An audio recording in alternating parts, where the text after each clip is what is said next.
Magandang araw mga tita! Ito na naman at panibagong recipe na naman ang ituturo ko sa inyo. Alright, gagawa tayo dito ng pat bingsu. Pat bingsu means red shave ice. So ano, ituturo ko na sa inyo. Ready na ba kayo? Hindi natin gagawin katulad na nakikita ninyo most of the time sa lansangan or sa Korea na mga fruits ang ilalagay natin. Well, anyway, fruits pa rin naman. But this time using Tita Ellie flavored nata de coco.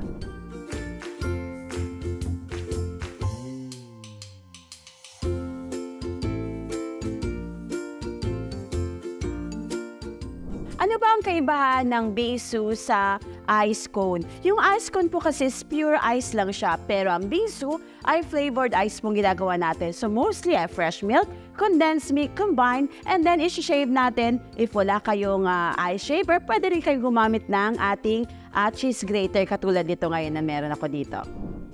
And syempre pagkatapos natin i-shave ang ating flavored ice, lalagyan na natin ng Tita Ellie toppings.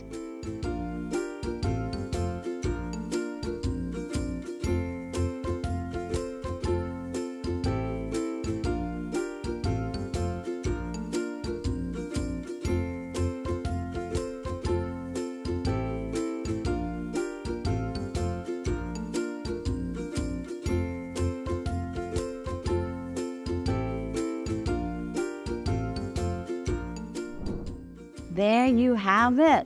And to finish our recipe for today, we will be putting or drizzling more condensed milk on top. Ayan. Panigurado naglalaway na kayo na nanonood niyan ngayon. Gusto niyo na bang tikman? Ang napakasarap natin na Tita Ellie pat bingsu.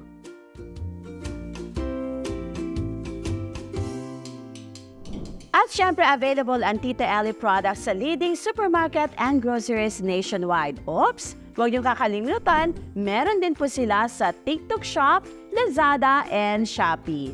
Order na! Talaga namang sarap at tamis na lagi mong pamimiss!